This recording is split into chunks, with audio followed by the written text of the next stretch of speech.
Hello, everyone. So, this is how it came out.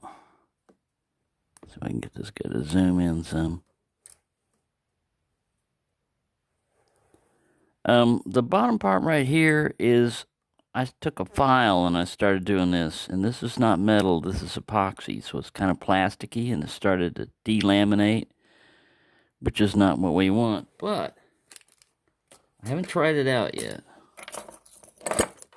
Where is my test pieces? But I put it in a sample disc that I've got around here somewhere hiding. And let me unzoom this. And it worked very well. It fit in there. Oh, here it is.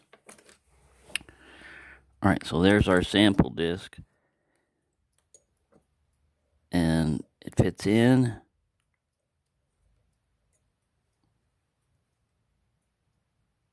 Let's see if I can get him to fit in. His arm is being grabbed by this magnetized thing. It fits in. And it's much wider. Not super wide. It's not sticking beyond the... Well, let's just find out exactly. Rather than guessing and trying to figure out how much it is. Oh, God, the caliper's out right here already. I had him out and didn't have it. Alright, 0.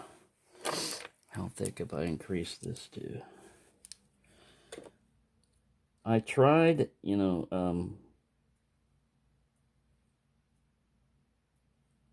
with the epoxy and everything, it's like 1.5 millimeter now.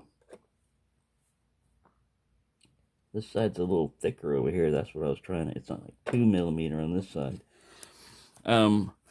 Black Dolphin was joking around, I think, and said I tried soldering it. Well, all I've got is electrical solder, so I have some flux paste and everything. I put that on there, have my soldering gun out, and no, that doesn't work because you've got a blob of solder up there like this, and then you're trying to put this little piece of metal on there, and it's hot and it's floating on this liquid, solder, and you're trying to tamp it down. Plus, it doesn't make a good bond. So, anyways, I did try that. I had also tried super glue. I tried this before it set, so I started doing it, and it came apart.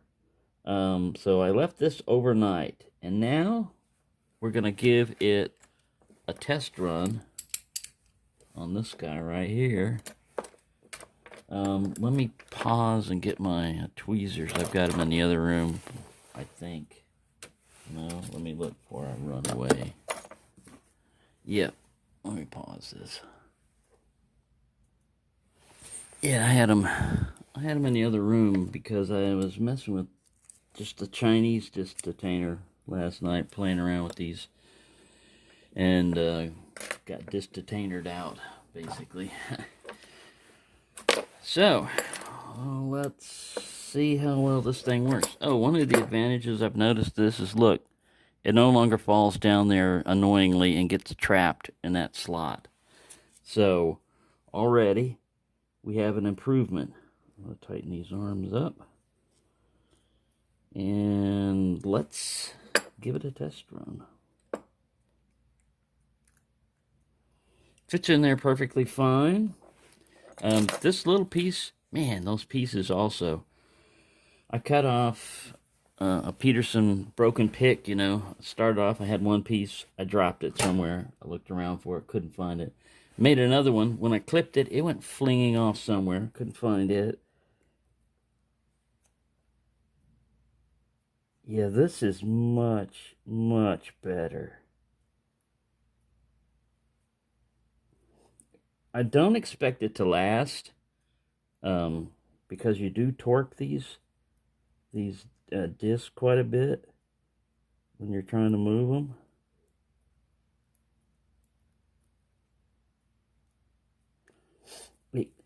Because it's on it's got epoxy, it's giving it kind of a spongy feel when it moves stuff.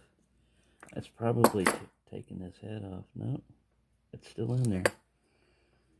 All right, yeah.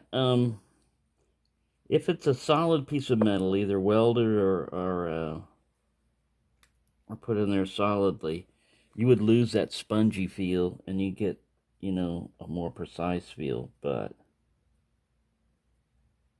I think it's not bad.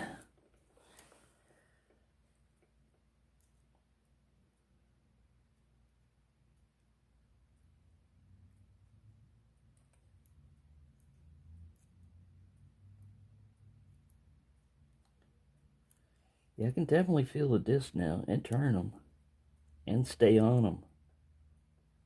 Like this one here, I can turn it back and forth. There's no gate I'm hitting right now, but that's like the bottom disc down there. I'll work my way back up. Yes, I can move that one. I can feel it. Let me go to the next one. Next one up from it. Yep.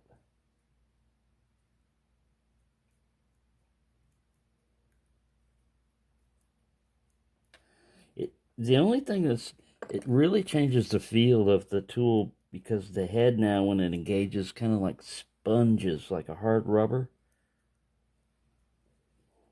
But that's not necessarily a super bad thing.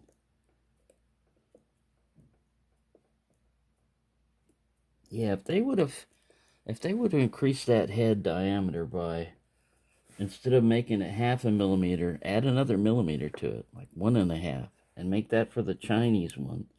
And then if you think you need something more precise, or you feel like you're turning, oh, I think I just delaminated it.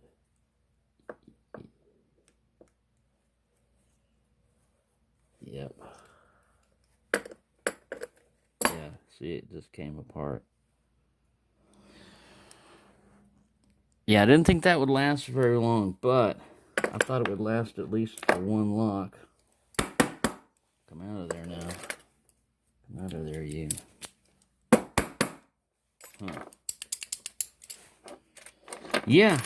My only other way now is to either have them, wait forever for Sparrows to produce another head, or keep experimenting with ways to attach. I'm probably just going to have to come up with a solid ejector pin this small. If anybody knows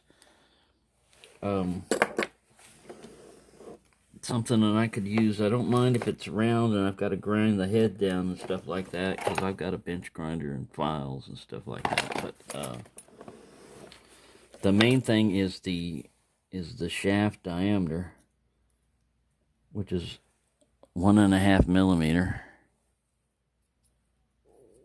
If you can find a 1.5 millimeter shaft diameter with something that sticks out by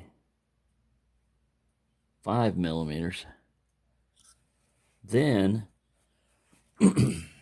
you can make another head. But I was definitely feeling stuff in there. Like I said, the epoxy, was mushy, and I don't know if it's the best epoxy in the world, but I used this Gorilla. It sets in 5 minutes, but it doesn't really. It gets sticky in 5 minutes, but anyways, that lasted for a little while, but it didn't last long enough to get this lock open. Yeah, duplicate this head, man. Come on.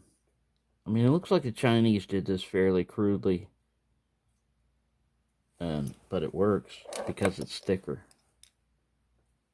Because, like I said, this one is just too... I mean, you can do it. It just requires more skill to use this instead of less. A precision tool, I don't know, it should make it easier, you would think. I don't know. Anyways, yeah, it's kind of the opposite of what you would expect here. You pay more money for a tool that, yes, it is, instead of using just a crude little bolt, but guess what? That worked to tension this thing. And the thing that makes this one much better is the tube and the adjustable system. Like I said, I don't want to ding this too badly. It's just that The main thing you're trying to do is manipulate discs. And if the tool that you're using makes it harder to manipulate the discs than the one that you're copying, and you're trying to make yours more precision and precise, maybe you got too precise. Maybe you should have left one more towards the original diameter, is what I'm saying. And maybe you should have tested it more, you know? I mean, you wait a year to produce this stuff, and you're basically using the people that designed it as your engineers. Pitch in some of that research and development money onto some of your own tests, you know, and see if it improves. Actually, try to pick a lock and see if it improves over a Chinese one. I did it. I'm no scientist or engineer or anything, you know. But there you go. That's all I'm saying. It's just kind of disappointing when people wait forever to get a tool, pay good money for it, and come to find out it's not that it's defective. It's just like it was over-engineered, you know? Over-engineered. And not in a good way. Because now, if that head would have been a little bit wider over there, it wouldn't be able to come into this recess right here. I mean, you should have thought of that, you know? I mean, but you're looking at it as like, oh, this thing's got to be really precise to get in those really narrow keyways. All right. Make this flip overable, you know? Flip it over. Take this thing out.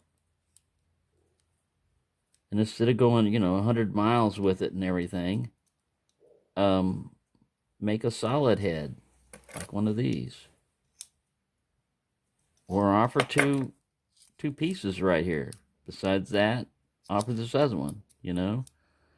It shouldn't cost a whole lot more to do that. But anyways, that's just my thoughts. That's just the way I look at it. I mean, they can do what they want. I'm just the end user. Thank you for watching, and happy picking, everyone.